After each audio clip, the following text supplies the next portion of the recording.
अस्सलामुअलैकुम। उम्मीद करती हूँ आप सब खैरियत से होंगे।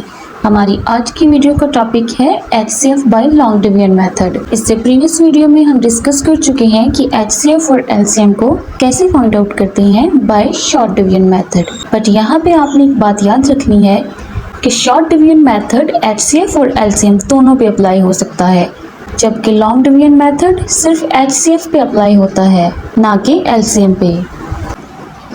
तो फर्स्ट पार्ट को देखते हैं जो कि 54 एंड 72 है।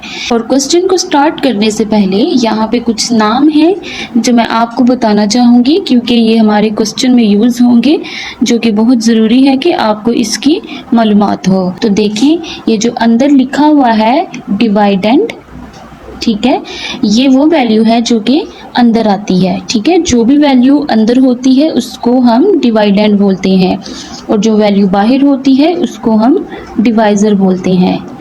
और जो ऊपर वैल्यू आती है कि जिसमें हम किसी भी नंबर के साथ या टेबल के साथ डिवाइड करते हैं, वो कोशेंट के तौर पे ऊपर आता है।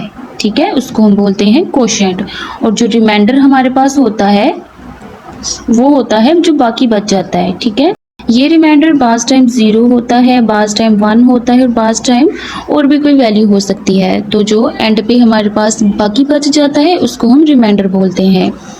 तो देखिए, क्वेश्चन में हमारे पास जो 72 है ये हमारे पास अंदर है, तो इसको हमने लिया है एज ए डिवाइडेंड, और जो बाहर 54 है इसको हमने एज ए डिवाइज़र लिया है। ठीक है, तो छोटी वैल्यू बाहर आएगी और बड़ी वैल्यू अंदर आएगी एज ए डिवाइडेंड। तो ये सारी चीज़ें आपने याद रखनी है कि अंदर वाली वैल्यू को हम डिवाइडेंड बोलते हैं, बाहर वाली को डिवाइज़र, ऊपर वाली को कोशेंट, और जो एंड पे हमारे पास बाकी बच जाता है उसको हम रिमाइंडर बोलते हैं। तो अपना क्वेश्चन स्टार्ट करते हैं।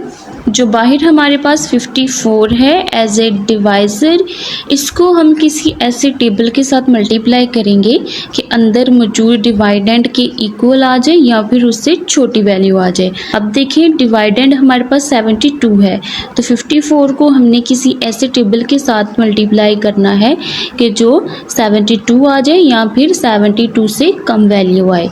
देखें, अगर हम 54 को 2 के साथ मल्टीप्लाई करें तो वो बड़ी वैल्यू आ जाती है, तो इस वजह से हमें 54 को 1 के साथ ही मल्टीप्लाई करना पड़ेगा। तो 54 को 1 के साथ मल्टीप्लाई किया तो ये 54 ही आ जाएगा। ठीक है, और यहाँ पे हम लगाएंगे माइनस। अब 72 में से 54 को माइनस करें, 2 में से 4 माइनस नहीं हो सकता, इस वजह से इस 7 का एक 1 लेके हम इसको देंगे तो ये हो जाएगा 12, और पीछे हमारे पास रह जाएगा 6। तो 12 में से 4 को निकालेंगे, माइनस करेंगे तो आ जाएगा हमारे पास यहाँ पे 8, और 6 में से 5 को निकालेंगे तो यहाँ पे आ जाएगा 1। तो रिमाइंडर हमारे पास आ गया है 18।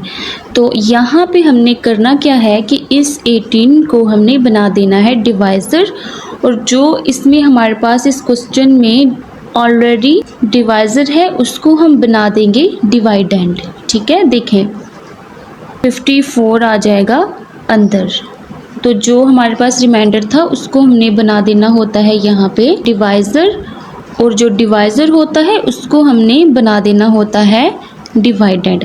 मतलब ये कि जो अंदर वाली वैल्यू होती है उसको हम बाहर वाली बना देते हैं, और जो बाहर वाली होती है उसको हम अंदर वाली वैल्यू बना देते हैं। तो देखें, अब 18 को किसी ऐसे नंबर के साथ हमने मल्टीप्लाई करना है कि 54 आ जाए या 54 से कम वैल्यू आ जाए। अगर हम 18 को 3 के साथ मल्टीप्लाई करते हैं तो हमारे पास एग्जैक्ट 54 आ जाता है। तो 54 में से 54 को माइनस करेंगे तो रिमाइंडर हमारे पास 0 आ जाएगा। अब हमने यहाँ पे ये चीज़ बतानी है कि इसमें से HCF कौन सा होगा। HCF इसमें बाय लॉन्ग डिवीजन मेथड में वही होगा कि जिसकी वजह से रिमाइंडर हमारे पास 0 आता है, मतलब कि ये क्वेश्चन को पूरा जो डिवाइड करता है। तो ये जो रिमाइंडर है हमारे पास 0 आया है, ये किस डिवाइज़र की वजह से आया है? ये इस 18 डिवाइज़र की वजह से आया है। ठीक है, तो हमारे पास यहाँ पे HCF होगा 18, तो हम इसका HCF लिख देंगे 18। नेक्स्ट पार्ट की जानिब चलते हैं जिसमें हमारे पास 3 वैल्यूज़ होंगी। नेक्स्ट पार्ट मौजूद है हमारे पास 54, 72 एंड 90। तो सेम पीछे वाले पार्ट की तरह हम इसमें सारा प्रोसेस रिपीट करेंगे। 54 को 1 के साथ मल्टीप्लाई किया तो यहाँ पे आ गया 54, माइनस करेंगे तो हमारे पास यहाँ पे आ जाएगा 18। ठीक है, तो अब रिमाइंडर हमारे पास 18 आ गया है। इस रिमाइंडर को हम बना देंगे डिवाइज़र और डिवाइज़र को बना देंगे डिवाइडेंड। तो ये बाहर वाली वैल्यू अंदर आ गई और अंदर वाली वैल्यू बाहर वाली बन गई। इस 18 को 3 के साथ मल्टीप्लाई करेंगे तो आ जाएगा 54, माइनस करेंगे तो रिमाइंडर आ जाएगा 0। अब जिसमें हमारे पास दो वैल्यूज़ थी, हमारे पास 0 आ गया था तो हमने इस क्वेश्चन को स्टॉप कर दिया था। बट ये क्वेश्चन अब यहाँ पे स्टॉप नहीं हो रहा।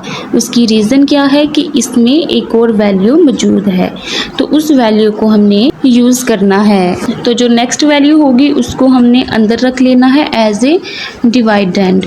तो नेक्स्ट वैल्यू हमारे पास 90 है जो कि अंदर आ जाएगी एज ए डिवाइडेंड। अब यहाँ पे इस 90 का डिवाइज़र कौन होगा? यहाँ पे इस 90 का डिवाइज़र ये वाला 18 होगा, ये वाला 18। अब यहाँ पे यह आपने रूल याद रखना है कि जिस डिवाइज़र की वजह से रिमाइंडर 0 आता है पहली दो वैल्यूज़ का, उसी डिवाइज़र को हमने नेक्स्ट वैल्यू के साथ एज ए डिवाइज़र ही यूज़ करना होता है। तो हम इसी 18 को, इसी डिवाइज़र को यूज़ करेंगे कि जिसकी वजह से रिमाइंडर क्या आया है, 0 आया है। तो यहाँ पे आ गया हमारे पास एज ए डिवाइज़र 18। अब इस 18 को अगर हम मल्टीप्लाई करते हैं 5 के साथ तो हमारे पास वैल्यू आ जाती है 90। तो माइनस करेंगे 90 में से 90 को तो रिमाइंडर आ जाएगा 0। देखें अब हमारे पास रिमाइंडर आ गए 0 और इसके बाद और कोई वैल्यू भी नहीं है। तो जब रिमाइंडर 0 आ जाए और उसके आगे हमारे पास क्वेश्चन में कोई और वैल्यू ना हो तो हम इस क्वेश्चन को वहीं पे स्टॉप कर देते हैं। लेकिन अब इसमें से हमने HCF भी फाइंड आउट करना है, HCF भी लिखना है। तो इसमें HCF कौन सा होगा? HCF वही होगा कि जिसकी वजह से एंड पे हमारे पास रिमाइंडर 0 आया है। तो देखें इन दो वैल्यूज़ में से, पहली दो वैल्यूज़ में से उसके 0 को हम चेक नहीं करेंगे बल्कि जो एंड पे क्वेश्चन के 0 आया है उसके डिवाइज़र को चेक करेंगे। तो यहाँ पे क्वेश्चन स्टॉप होता है हमारे पास यहाँ, और इसका जो 0 आया है वो आया है इस 18 की वजह से, इस डिवाइज़र की वजह से। तो हमारा HCF भी क्या होगा, यही 18 होगा। तो हमारा HCF होगा 18।